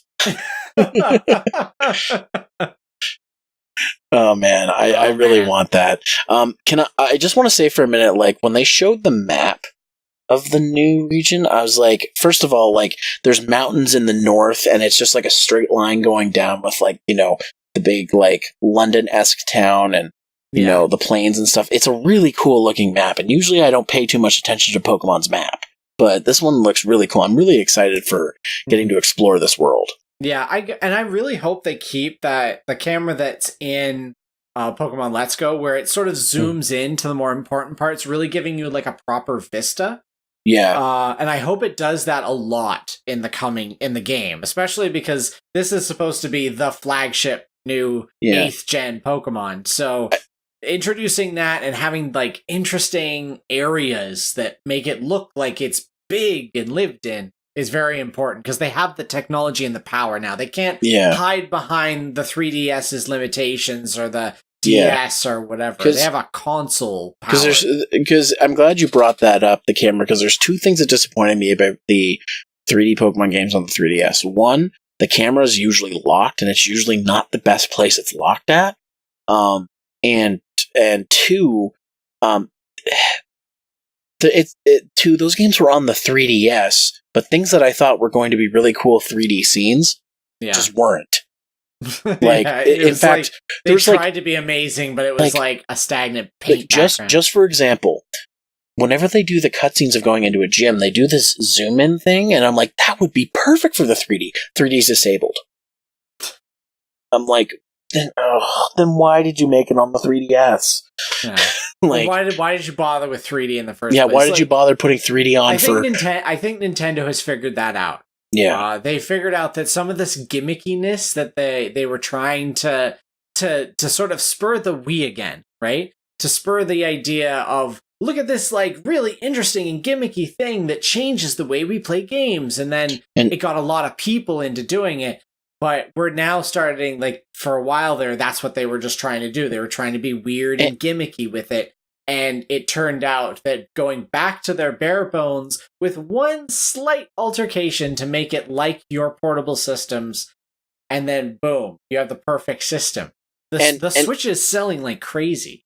And that's the thing about it that I want to talk about, is because, like, a lot of people criticize the Let's Go games, like Let's Go Pikachu and Eevee, for removing features. But the thing that people forget is that Pokemon's Red, Blue, and Yellow didn't have all these new features that people like from the other games. So it's not removing features, it's them implementing what makes sense for that type of game. Because would there be a lot of people who want breeding in the first-gen games? I'm sure they would, but what's the point when you've only got, like, a handful of Pokemon that can benefit from it? It wasn't until the second gen that where breeding gave you specific Pokedex benefits. And remember, in Pokemon Let's Go, you can actually over IV train everybody, which is what breeding was used for. Mm-hmm. Like, you can already max out your Pokemon even without that. You're able to quickly do it. Like, once you beat the game. Like, it sort of defeats the purpose of having a breeding system if that's how you're just going to do it. That you can catch a certain amount, turn them into fucking candy, and then shove them down your Pokemon's throat until it's perfect. I just think it's silly that a lot of people thought that Pokemon Let's Go, Pikachu and Eevee were going to be a representation of what the 8th gen games are going to be. And it's like, I never thought that. Like, I never thought that. I'm like, I knew what Pokemon Let's Go was going to be going into it. And so, but a lot of people were just, I guess, had this expectation that all these features that were in 4th, 5th, 6th, 7th gen were going to be in this game. Well, it was marketed in some aspects. I do remember them talking that this was created alongside the actual 8th generation that they were working on. And it just sort of grew a life of its own during production. So this is sort of like a quote-unquote beta to our design, right? This is where we were creative. And I remember those articles coming out So a lot of people expected that this was like a beta version of the new ones, and then they see those bare bone aspects. And you have to understand that we have nostalgia with these games too, where a lot of kids that are coming into it now don't. They just haven't played Gen 1 at all. Yeah. So that's the tipping point when it comes to Pokemon Let's Go. And the thing for me is that with stuff like Pokemon Let's Go, like it's one of those things where I knew going in that they were literally just testing waters with putting Pokemon on the Switch. Pokemon Go has done incredibly well for them. So that's why they put the Go elements in it, to try to get people over to the Switch. Now they got them on the Switch, then this was kind of like a game for those people to say, okay, now you're ready for, the next generation of Pokemon. Because if you try to, you've had to really battle. You've really had to put time and effort into growing your Pokemon. The best example I can give is people who got into Pokemon from Pokemon Go knew that I knew a lot about Pokemon. I was a gamer and whatnot. So they'd say, which Pokemon game should I play?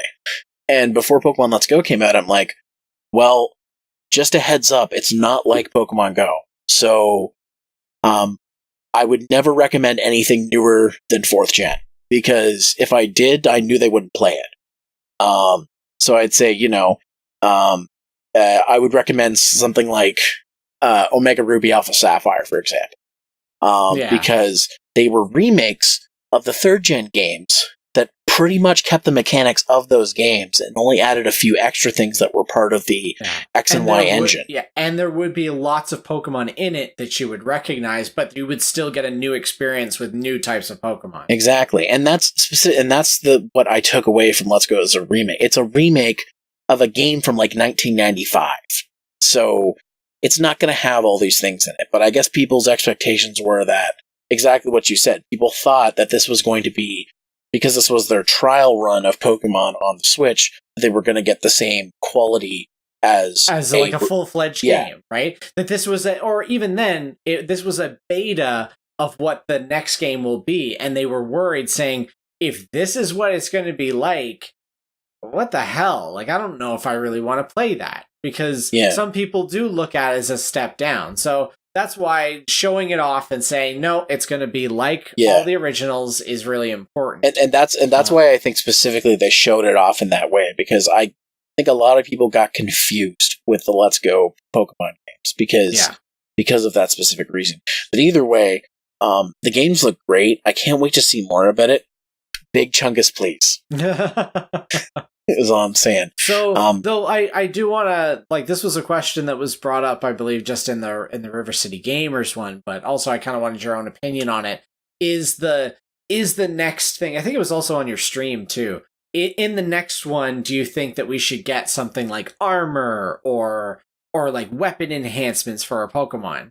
Or do you think is it equipable? Is it RPG elements, or is it just sort of like a desperation move or something? I remember Crimson brought this up during my stream, and he asked what do you think should be the new, I guess, gimmick move thing? Because X and Y had Mega Evolutions. They're technically in Let's Go as well, but only for 3 Pokemon. 7th gen had Z moves. And he had suggested the Pokemon get armor, which I think is a cool idea, especially what they're called Sword and Shield. By the way, that's what the new Pokemon games are called, Sword and Shield. Yeah, so if we haven't said it already, and there's a meme around with people making a logo for Gun that's appeared in official publications. Oh, Jesus. Which I think is hilarious. Man, the media really, it takes 5 minutes. It takes 5 minutes to figure out that that's not supposed to be there, This is the thing about the old school media, though. They don't know how to internet beyond what they see. Yes, I guess so. It's oh, man. Or they don't care. They take it at face value for some strange reason. Or they don't care, because that sells papers and one. But, But going back to what you were saying, the armor idea I really like. Honestly, I don't see Mega Evolutions going away, because that seems odd to take those away. As much as it was criticized when it first came out, a lot of people really liked it. And like I said, even Let's Go Pikachu and Eevee had it, even though it only worked for Charizard, Blastoise, and Venusaur, which I've trained none of those in my stream playthrough, so I can't use Mega Evolution. But yeah, I don't think I think that's definitely going to be coming back because even though it wasn't in 7th gen, because they were trying new things, like there's no gyms, the whole Z things, all that stuff. Excuse me. They still had Ash Greninja, which basically was a Mega Evolution. And they had for other special ones. So I think Mega Evolution is still here to stay. What they might do is they might expand on it, which I think would be cool. That would be really cool to, like, maybe some of the times where these quote-unquote Mega Evolutions have become commonplace of just being the next evolution of certain Pokemon under certain circumstances. Dang. You know, like, that could be really interesting to explore, where, you could have that Mega Blastoise forever if you just do a certain set of things. Now, the way that this looks like it's going to be set up, it's going to be very Pilgrim-esque type. We're going to probably be going from town to town as sort of like a rite of passage. It's a very common thing that they do in Scotland, so I'm really interested to see if it is treated like just a regular Pokemon thing, or they try to do something like they did with the trials and the totems system in the original. Because, like, I was never against those. Though, I guess you always have that feeling that you like the gym atmosphere where you feel like you're on TV. This is your big grand entrance. I think with me, one of the things about 7th gen was I like that they tried something new, but I kind of missed the gyms. And I think 8th gen's bringing the gyms back. It just kind of seems that way. But who knows? It's because it's probably going to be more mature and more dark. It's probably bar fights. Pokemon bar fights. You go to the local bar. I would not be surprised with this region. If there's a milk bar, because it won't get past the state censors for alcohol. What you fucking looking at? You looking for a Pokemon fight? Yeah, looking for a Pokemon. Let's go to the milk bar and we're going to fight it out, eh? Oh no, this is she's Scottish.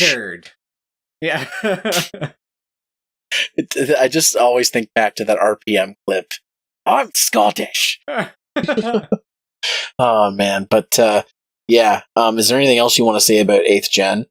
No, I'm actually pretty excited.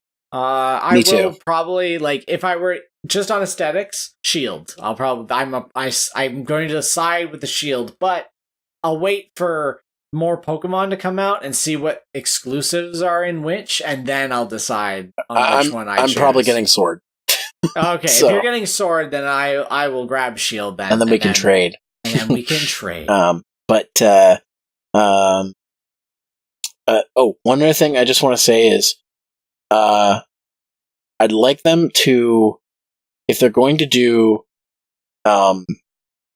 this is going to sound really stupid in the way I phrase it, but if they're going to do gender-based evolutions, make each gender have an evolution. I fucking hated that Sandlit thing because you had to catch a female and the percentage was like 10%. Yeah. And I didn't realize that till I was partway through the game, and I was like, why is this thing not evolving? Oh, it's female only that evolves. Fuck. Like, I mean, yeah, it's kind of shitty, but I kind of like the fact that that's how nature sometimes works, is they are drastically different from their male counterparts, or vice versa. Nintendo, where's the gender equality in my Pokemon game? I don't know, man. Just saying. Yeah, a big strong male, whatever that thing is called. Just make a big muscly one. It looks like it's gonna fall over. Where it's just so top heavy, yeah. It's got like a gorilla frame. Alright, so before we finish up, there is a little bit of Nintendo news that I do want to talk about. After years and years, I don't know how long, I'm thinking in my head, Reggie Fils-Aimé is retiring. I think he took over in the 2000s, like the early 2000s. Yeah. Like just before the Wii. Like, or in the time frame because so like 14, I'd say 15, 16 to 14 years. Yeah, Minoru Awakara, he retired in like the early 2000s, like shortly before the GameCube came out. Yeah. And he was the previous president of Nintendo of America. And Reggie was the first president on the American side who wasn't American. So, because Minoru Arakawa was a Japanese guy. But he lived in America. He lived in America, so he kind of was somebody who immigrated over. But yeah, he was also Hiroshi Yamauchi's son-in-law. So that's probably how he got the job. But yeah, Reggie is stepping down. Finally, he'll be able to get back to Animal Crossing on his Nintendo 3DS. Yeah. See, that's the thing. He's as much as he's not stepping down, he's actually retiring. Yeah. Which is, that's actually really big. Like, a lot of people think, oh, he's either stepping down or he's going to move on to another company.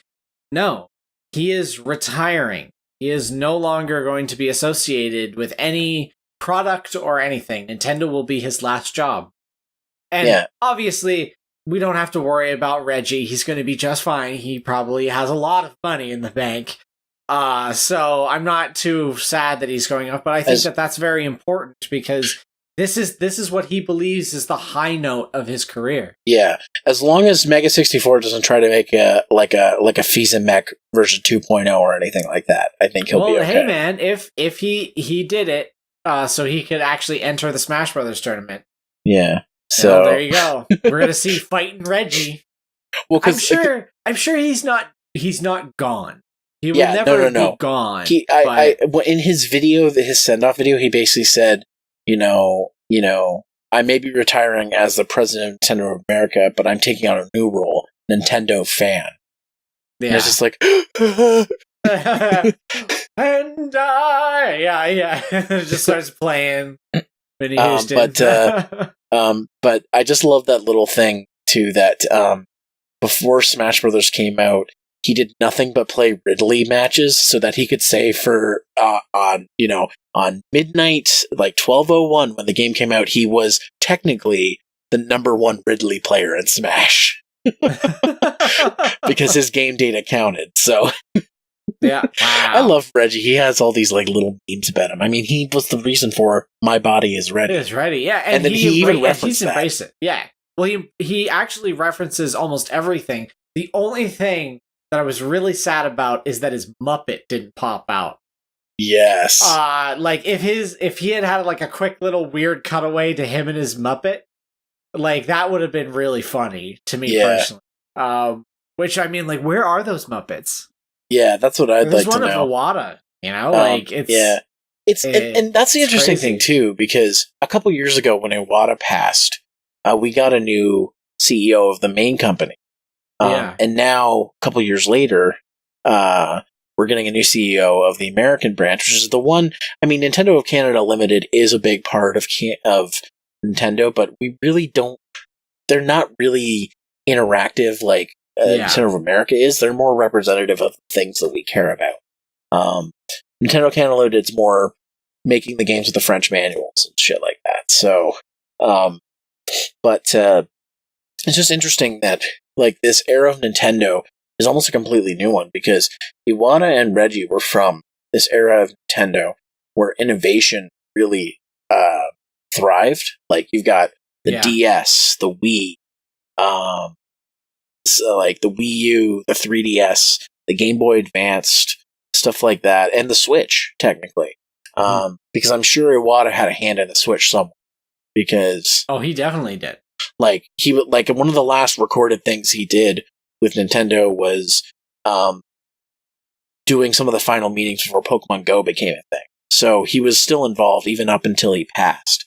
So I would say this was probably Nintendo's most growing era because there was the NES and the SNES and the N64 and stuff, and those are all nostalgic things.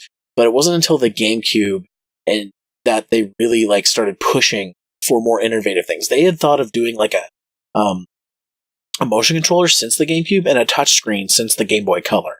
So, and those were all things that were done as part of that era. They were pushing that envelope.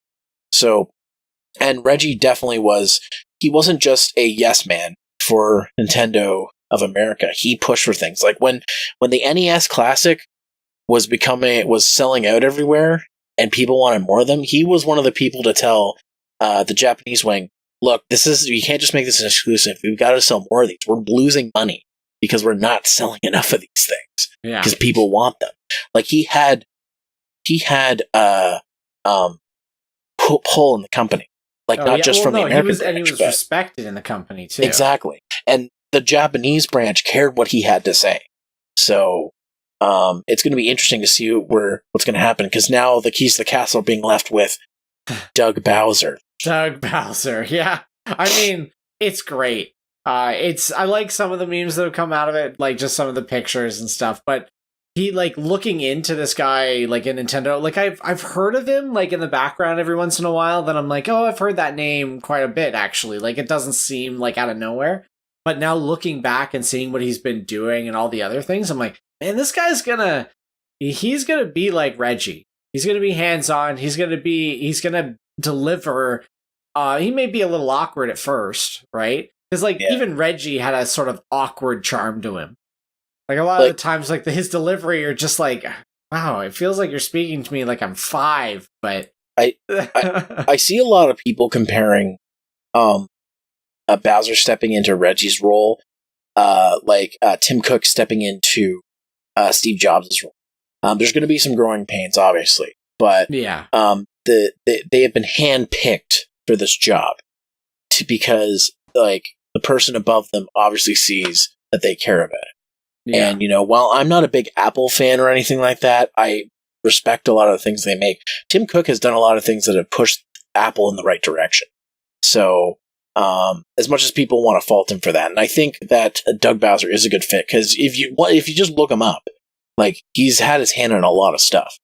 Yeah. So like he's been behind the scenes and doing other things for quite a long time, and he's worked with everybody. This includes the Japanese branch too. Like that probably factors in a lot, because there is coordination between the branches of Nintendo. So he has to be acutely aware of it way before he goes into that job. And I'm assuming that in his position in the company, he's been already doing this type of negotiation for quite a while. Exactly. So we'll just have to wait and see what Doug Bowser does. And I have a pretty good feeling, because I didn't really care too much about the new Japanese president, like the head of the company, because Satoru Iwata was just so influential. Like in the industry, not just as like a president, but as like a programmer, like a nuts programmer. And like, and the person he replaced was Shigeru Miyamoto, right? Yeah. So and just other things, like he saved HAL from bankruptcy in like 3 years. So like, it's just like Satoru Iwata was a beast. So the new guy, we don't even know really who he is that much, anyways, because he hasn't. But this is the thing: is there hasn't been weird controversies. There hasn't been any weirdness starting. And looking at the success of the Switch, it puts into perspective that it could be a little bit of just Switch fever. Like the consumer is just really buzzing about this thing, and it doesn't reflect very much on the management. It's just because it's a fad. But I don't think it's like that. I think it more is the fact that behind the scenes, the head director of Nintendo now, the head CEO, is he's doing his job. He's doing the big management, but he doesn't need to take credit for it, because he needs to make sure that everybody else is working hard. Right? Yeah, exactly. So if he's able to get that stuff done without any peep from the press saying, "Oh, concerns raised," or other things like that, and good games and good decisions seems to keep happening, like, he must be doing something good. Yeah, exactly. We'll learn his name. He's just not as forward or as... And that's totally fine, too. Yeah. Like, we don't need that. Kaluna, since you're here, your thoughts? Yes, Mao? Yeah, you don't care, cat. But anyways, that's Nintendo. Our discussion about Nintendo, basically. Unless there's anything else you want to add before we finish up. No, not very much I can really think of. But I already stated that the two most interesting things, plus Zelda, was Link's Awakening, Rune Factory 5 / Remaster 4, and Fire Emblem, which is what they were really promising for this Direct. They said that the next Direct would have a lot of Fire Emblem. Mm-hmm. They were very transparent about that. So I went into it. I guess one of my fantasy wants was Animal Crossing or some of their other titles, like, you know, F-Zero or something, like, just to blow your mind for a second. Because they've been very transparent about the fact that Metroid Prime 4 is just, it needs to be redone. Yeah, I guess we should mention that like, Metroid Prime 4 at the start of this year was announced that it was being started over by Retro Studios it is? Yeah, Retro Studios is back at the helm at making another Metroid. They originally were doing, I forget who they were, I think they were maybe doing it in-house. I can't remember. Yeah, I think so. And they realized that they weren't able to reproduce or to give the core value of the Metroid Prime justice. So Nintendo, in a bold move, because game developers don't usually do this, they actually stood up and said, hey guys, we're looking at what we're creating right now, and it's awful.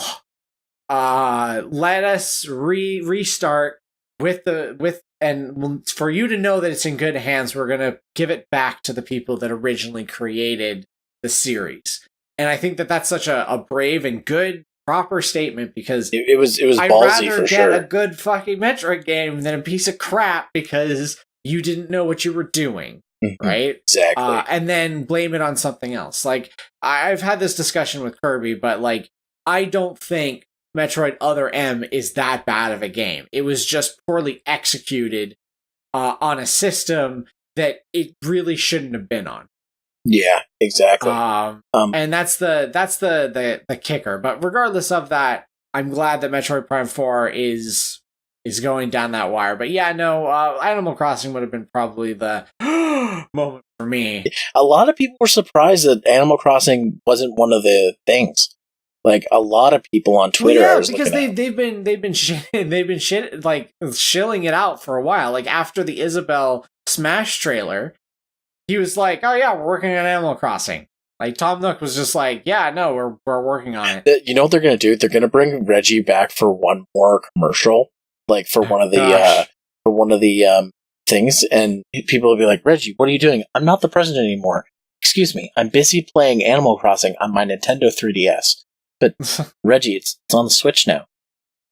It's on the Switch. Yeah, and then it just cuts to him in like a dirty room, and he's shivering. He's like, "It's what I always wanted." Reggie, get out! Yeah, Reggie, this isn't your house. Yeah, it's like somebody else's place. He's in his old office playing it on the Switch, and Doug Bowser comes in and be like, "Reggie, what are you doing here? You're not the president anymore." "Oh, sorry, I'm just so used to this." I was so used to this. And I was wondering why the walls were covered in Bowser memorabilia, and it's just like, it looks like a dungeon now.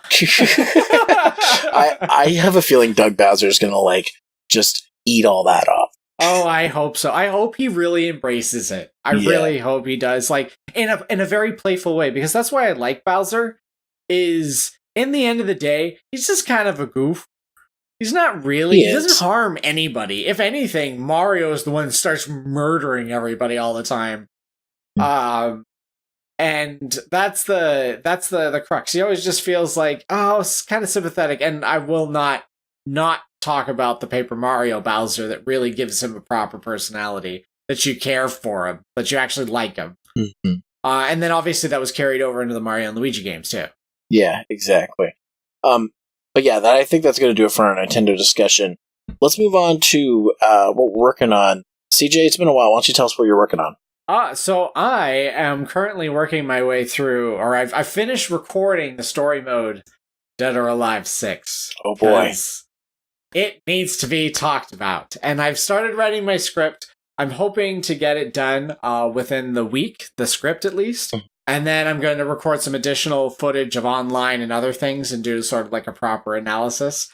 But the story mode is such a treat. And it doesn't matter if you put it on English or you put it on Japanese. It doesn't fix anything. It makes it worse in different aspects because of the language difference. Oh boy. So I'm really interested to dissect that. And that's what I'm currently working on. I have sort of other reviews that I've benched. Like, I want to go back to my Ruby one, and I want to rewatch it, redo it a little bit. I was just going to ask you what's happening with that, because I'm pretty sure the 2 months passed already. Oh yes, like the strike is gone. I don't know what's happened with it past that, so my account no longer is like gated or anything at a certain time frame. So I'm lucky to just sort of go back into it. But for now, I'm just gonna hold on to that review because it was supposed to be my return review.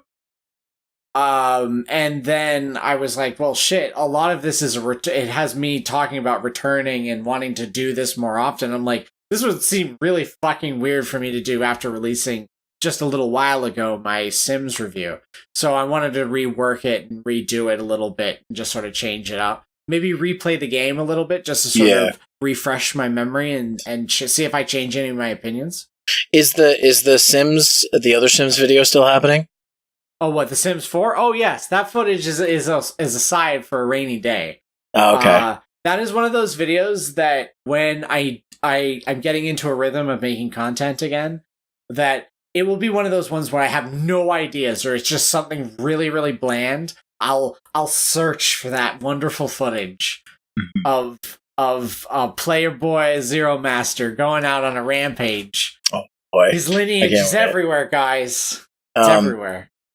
Just another side thing. Any more plans for Adventures In? I've thought about it. It's one of those things where, like, I know it seems like a lot of people in the River City Gamers like YouTube channel were kind of interested in. I had a couple of people ask me what server I was from and stuff like that. There's not a lot of stuff that I would want to like heavily edit like that. Maybe when it comes to certain games that I don't really want to make a review of, they would become really good candidates, because there was this game that I got on PS4 because it was like crazy on sale. It was called Regalia, the Royal Edition. Yeah. Or the like Royal, and it's sort of like this tactics cartoon stylized like tactics game. And I was like, this would be something that I could record and just record myself playing over, and then from there make that sort of into like a highlight video or something, and that could be an Adventures In. Gotcha. But that's the only way that I would feasibly do that if I was. What the hell? What do you want? What? Excuse me one moment. Here. Exit this abode. Instead of yelling at the door, thinking it would change anything. But yeah, no, those are the things I'm working on currently. I've considered doing an Adventures In on that Witcher 3 event for Monster Hunter because it's a solo event. But I failed it so badly the last time I played it, and I'm just like, do I want to spend another hour and a half? Well, see, the thing. That's the thing, though, is as much as you don't want to spend the time, if all you do is record it and do that, and then the hardest part is going through all your failures and everything like that. But there's in a review that I sort of started, but the game frustrated me so much that I had to put it down for a while, was that, that Tekken Nina Williams, the Third Degree game? God. There was this boss in it, and man, was it was awful. It was just awful. He had a gun, you didn't. And he could just roll around and shoot you, and then, not only that, it would bounce you off the walls, which had spikes on them, so Nina would just die if she made contact with him. Meanwhile, you would hit him, and it would do this little smidge of health. He could just murder you really, really quickly. And it took me forever to beat him. And that was, I guess, that triumphant cry of, I did it! Came out, and I was like super like emotional about it. I was like screaming at the screen, being like, I fucking killed you, you motherfucker. And I was just like, I don't think I could do more of that. I'd love to see a recreation of that. You going right up to your TV and going like, you hear that? You see that? You're dead. You're dead. I'm Batman. Yeah. Oh gosh. But yeah, no. It is in that realm of stuff. Yeah. But that's all I can say that I'm working on right now. Okay. But as for me, I'm still writing like crazy. I have a handful of scripts for videos that I need to do, but what I'd like to do is there's 2 videos I want to focus on. One, I want to get that plug and play finally done. So I'm putting my focus into that before I work on anything else. And second of all, I have a video for, hopefully it will be ready on April Fool's Day. It depends if I get all the stuff I need. It's just going to be an edit, so it's not going to take that long for me to do. But I have a video planned that a lot of people have been waiting for, who were part of it. So that should be going up by then as well. The only other things I'm working on is I'm finally writing the Mega Man 11 review. I'm nearly done writing the rough draft of the script. It's actually going to come out this year? Yeah. And not when Mega Man X9 comes out? Yeah. No, I'm nearly done writing the script. The only thing I need to do is I need to finish my playthroughs on Switch, PS4, and I got to get it for PC because I don't have it for PC yet. Okay. And there's a few other things I got to record that I've got in the script. Like there's certain things that elements of the game that I haven't completed yet, so I need to. I can't write those sections until I do, but the script is about 90% complete.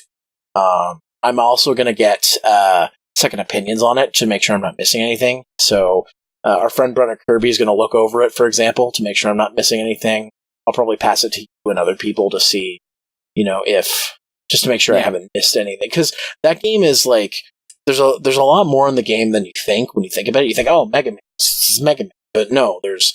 Like, look at my Mega Man 8 review. Like, how much I talked about. So, I really want to be sure I don't miss anything. So, I'm going to get second opinions from people who are well-versed in the series to help me out with that. I might even actually send the script to Proto Dude and see if there's anything I miss, because, like, he knows way more than I do about the franchise. So, I can only imagine. But, yeah, so that's basically what I'm working on. Obviously, we're still going through Resident Evil, almost at 6, 2. I'm not. We're still in the first Leon scenario. We will probably record more of that in the coming weeks. I've just got stuff to edit this week, so that's why we're not doing it this week. Yeah, no, it's fine. Whenever you're available, I can adjust most of the time. Yeah. And I do have other stuff coming too. I have other Let's Plays in the queue. So stuff is coming out there. I have, once I finish Mario and Luigi Superstar Saga, I'm going to be working on a very special Let's Play, one I've been hinting about for a while. So I'm going to be doing that. That's going to be next in the docket after that. And then basically just got to work on my Anime North video from last year. Just in time for Anime North 2019. I know, right?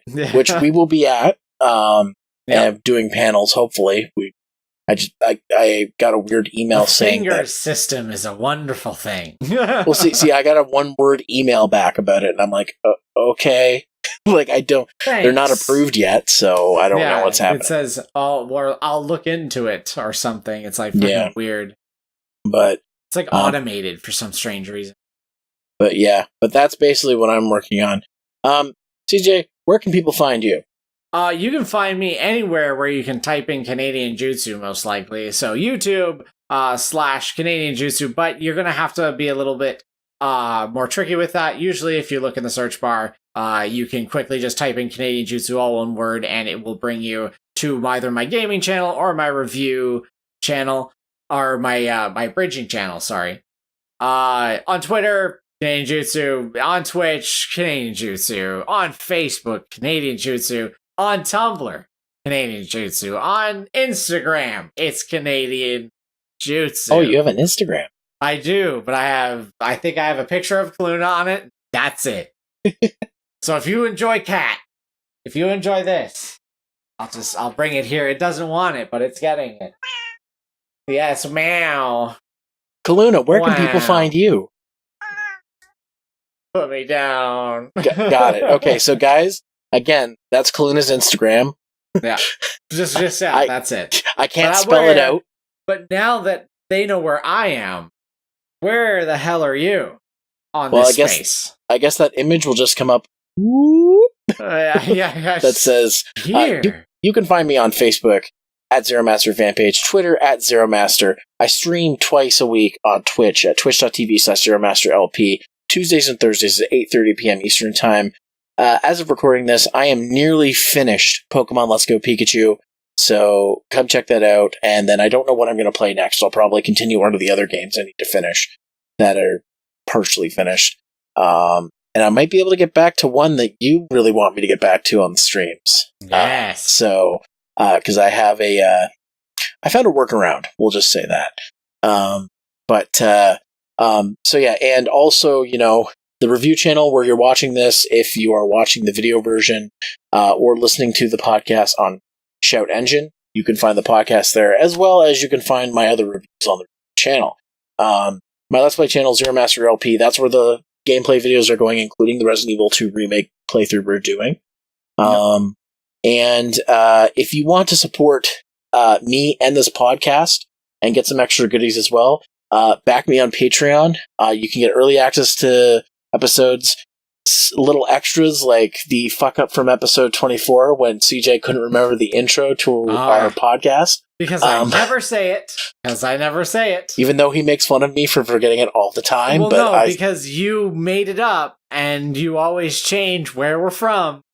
What base? The base or a base? Like, which one is it, Zero? Which one is it? Is it a base or the base? I still think it's hilarious it took you that long to figure it out. But anyways, I've also got behind the scenes stuff that I've been adding as well. I'm hoping to add more of that. Right now it's just outtakes, but I've got a backlog of stuff I can post. So if you want to support the channel and get this stuff first, patreon.com/Zeromaster is where you can do it. And if you want to support us, but you don't have any money, download the Brave browser. I just got a new pay statement from Brave for the amount of people who have downloaded the browser. So that's how I get paid for YouTube. If you don't know what Brave is essentially a web browser made by the original creators of Mozilla. That's the people who originally made Firefox. It is a browser that protects your data and blocks ads and does all that fun stuff, all built in. It is my main web browser. I use it for basically everything. And then I use Chrome as my backup for things that Brave can't do. But it's a new web browser. All you have to do is use the affiliate link. If you use that link and install the browser, I get a kickback from that. And you basically supported me without having to pay any money. And you also get to protect yourself online with that browser. So go ahead and check out Brave if you want to. And even if you only use it once, I still get paid. So it's all good. And you're supporting us by doing that. So yeah. Also, show up to our streams, follow us. Like these extra little things of following and showing up and engaging and talking to us is actually very influential on making our content more available. So if you like the content that we give, it's great to sort of motivate, to show that there's an interest and get more people coming to the stream, because we do like to talk to you guys. We quite do. And the community Discord will be coming as well. I know it's been a little while going, but I'm working on things right now with it. It's not quite ready for everyone in the public to check out, but I'm building, just trust that I'm building it up, and that when it finally does become public, you guys, it'll be worth it and you guys will want to join in. So, I think that's it. For this episode of the 100 Base Podcast. Again, I was Zeromaster. I'm CanadianJutsu. And we'll see you guys on the next one. All right. Stay frosty. Thanks for joining us for 1 year. Bye. 1 year. Pew pew. Pew pew.